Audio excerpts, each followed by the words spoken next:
Gypsum मुख्यतः दो प्रकार के होते हैं, एफडीजी जिप्सम और माइंड जिप्सम। माइंड यानी खुदाई करके निकाला गया जिप्सम और एफडीजी यानी फ्लू गैस डिसल्फराइजेशन मेथड से निकाला गया जिप्सम, यानी कोयले के धुएं को चूने से रिएक्शन करा के बनाया गया जिप्सम, जो कि सामान्यतः थर्मल पावर प्लांट में बनाया जाता है। इससे वातावरण में सल्फर नहीं जाती है, जो एसिड रेन का मुख्य जिम्मेदार होता है। दोस्तों, जिप्सम कई रूपों में होता है, लेकिन इसके दो रूप सबसे ज्यादा प्रसिद्ध हैं। पहला CaSO4.12H2O, जिसको प्लास्टर ऑफ पेरिस भी कहते हैं, और दूसरा है CaSO4.2H2O, जिसको जिप्सम के नाम से जाना जाता है। वैसे तो जिप्सम के अनेकों उपयोग हैं, जैसे सीमेंट बनाने में, फॉल सीलिंग करने में, हड्डियों को जोड़ने में, मूर्तियों को बनाने में और औद्योगिक क्षेत्र में भी इसका प्रयोग धातुओं को गलाकर साफ करने की प्रक्रिया में भी किया जाता है। लेकिन आज की वीडियो कृषि के क्षेत्र में इसके महत्व के ऊपर केंद्रित होगी। जिप्सम और बनाए गए जिप्सम यानी एफडीजी जिप्सम में कुछ अंतर होते हैं, जो आप इस चार्ट में साफ देख सकते हैं। यानी कैल्शियम और सल्फर के अलावा बाकी तत्व भी कम मात्रा में उपलब्ध होते हैं दोनों में, लेकिन खुदाई से निकाले हुए जिप्सम में हैवी मेटल्स की मात्रा एफडीजी जिप्सम की अपेक्षा ज्यादा होती है, जो कि एक चिंता का विषय है यदि इसका इस्तेमाल खेती में किया जा रहा है। और एफडीजी जिप्सम में सभी तत्व कम मात्रा में उपलब्ध हैं, यानी इसका इस्तेमाल ज्यादा उचित होगा यदि आपने मिट्टी का परीक्षण नहीं कराया है। और जिप्सम में ये सभी तत्व होने के बावजूद भी यह पीएच को ज्यादा से ज्यादा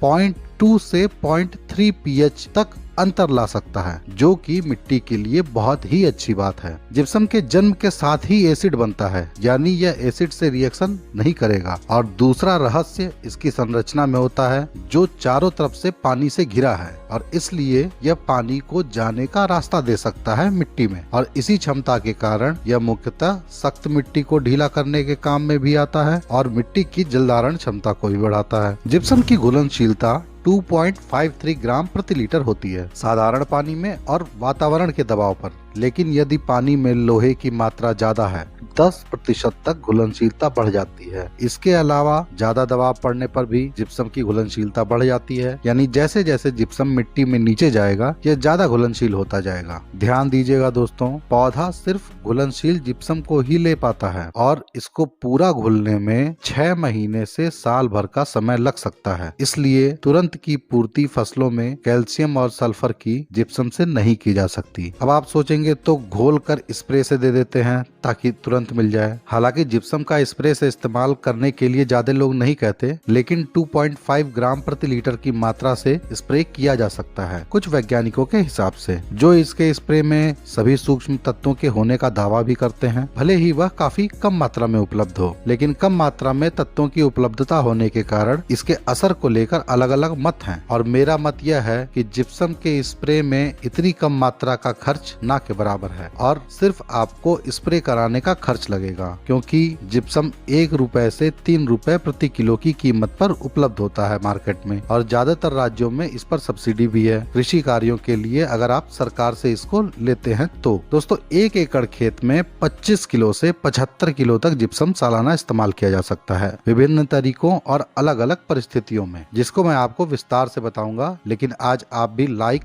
और सब्सक्राइब किए बिना बिल्कुल मत जाइएगा। दोस्तों, जिप्सम को आप ऐसे भी समझ सकते हैं कि यह एक नाव की तरह है, जिसकी मुख्य सवारी कैल्शियम और सल्फेट है। लेकिन कैल्शियम इस नाव से उतर जाता है यदि उसको सोडियम यानी नमक, मैग्नीशियम, एल्युमिनियम, पोटेशियम या कोई अन्य पॉजिटिव चार्ज वाले तत्व दिख जाएंगे पानी में। यह नाव पानी की धारा में अपने साथ बदली हुई सवारियों को साथ लेकर चलती है। अब अगर आपकी मिट्टी रेतीली है और पानी सीधे नीचे चला जाता है, तो यह नाव भी सीधे नीचे चली जाएगी, जहां पौधे की जड़ें नहीं पहुंच पाती। इसलिए रेतीली मिट्टी में यह नमक यानी सोडियम, एल्युमिनियम जैसे हानिकारक तत्वों के साथ यह लाभदायक तत्वों को भी नीचे लेकर चला जाएगा। इससे मिट्टी में असंतुलन बढ़ जाएगा। इसलिए रेतीली मिट्टी में बिना जांच किए जिप्सम का उपयोग नहीं करना चाहिए। वहीं भारी और चिकनी मिट्टी में यह पानी को जाने का रास्ता देगा, जिससे मिट्टी में जलधारण क्षमता बढ़ेगी, तत्वों का बहाव खेत से कम होगा, मिट्टी में भुरभुरापन आएगा और हवा का संचार बढ़ेगा, जिससे जीवाणुओं की संख्या में वृद्धि होगी और एक तरीके से कहा जाए तो मिट्टी की संरचना में सुधार लाएगा। इसलिए इसको भूमि सुधारक भी कहा जाता है। दोस्तों, जिप्सम के प्रयोग की निश्चित मात्रा तो मिट्टी के जांच से ही पता चलती है, लेकिन मिट्टी के पीएच से एक अंदाजा हमेशा लगाया जा सकता है, क्योंकि पीएच पीएच से तत्वों की उपलब्धता देखी जा सकती है। इसलिए यदि पीएच 5 से कम और 9 से ज्यादा है तो जिप्सम ज्यादा लगेगा, यानी 75 किलो प्रति एकड़ प्रति साल। लेकिन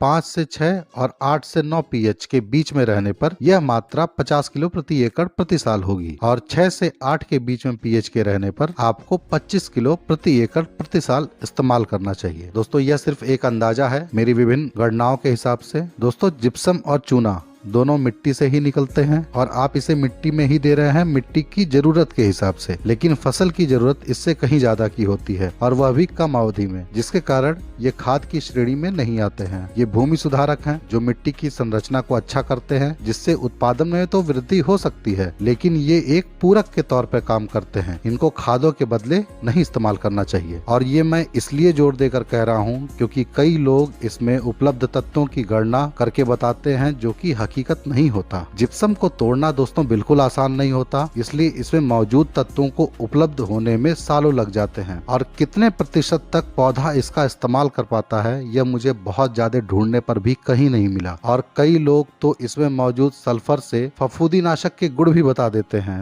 दोस्तों सल्फर जब एलिमेंटल स्टेज पर 90% प्योरिटी के साथ होता है तभी उसमें कुछ ऐसी रिएक्शन होती हैं जो फफूंदीनाशक का प्रभाव देती हैं। सल्फर का हर रूप फफूंदीनाशक नहीं होता। और सबसे जरूरी बात, इसका उपयोग कैसे करें? तो दोस्तों बारिश से पहले खेत के ऊपर जिप्सम को बिखेर दीजिए। कोई जुताई की आवश्यकता नहीं है, बस मेड़बंदी अच्छे से होनी चाहिए ताकि जिप्सम सतह पर मौजूद तत्वों को नीचे ले जा सके। इसलिए इसके इस्तेमाल के बाद पानी जरूर चाहिए, चाहे आप इसे गमले में दे रहे हो या पूरे खेत में। और सबसे उचित है ऊपर से पानी गिरना, चाहे वह हजारे के माध्यम से हो, स्प्रिंकलर के माध्यम से हो, रेन गन के माध्यम से हो या फिर बारिश के माध्यम से हो। और यदि ये सब उपलब्ध नहीं है तो पहले खेत में दोस्तों पानी भरिए और फिर जिप्सम को ऊपर से बिखेर दीजिए जब खेत में पानी स्थिर हो जाए। इससे पूरे खेत में जिप्सम बराबर तरीके से मिल जाएगा। ध्यान रहे दोस्तों, जिप्सम पानी से पहले देने पर यह बहाव के साथ निचली जमीन पर ज्यादा और ऊपरी जमीन पर कम हो जाएगा, इसलिए इसको बताए अनुसार ही प्रयोग करें। हालांकि कई लोग जिप्सम के प्रयोग के बाद गुड़ाई और अन्य चीजें करने की भी सलाह देते हैं, लेकिन उसका कोई विशेष लाभ नहीं होता है। दोस्तों जिप्सम एक शोध का विषय है और कई चमत्कारिक परिणाम हमें कई फसलों में देखने के लिए मिलते हैं, जैसे दलहनी, तिलहनी और कंद वर्गीय फसलों में। कोई सवाल हो दोस्तों तो आप कमेंट्स में बिल्कुल पूछ सकते हैं। तो लाइक और सब्सक्राइब करके जुड़ जाइए मेरे साथ एक बेहतर भविष्य की तरफ। मिलते हैं दोस्तों किसी अन्य वीडियो में एक नई जानकारी के साथ। धन्यवाद।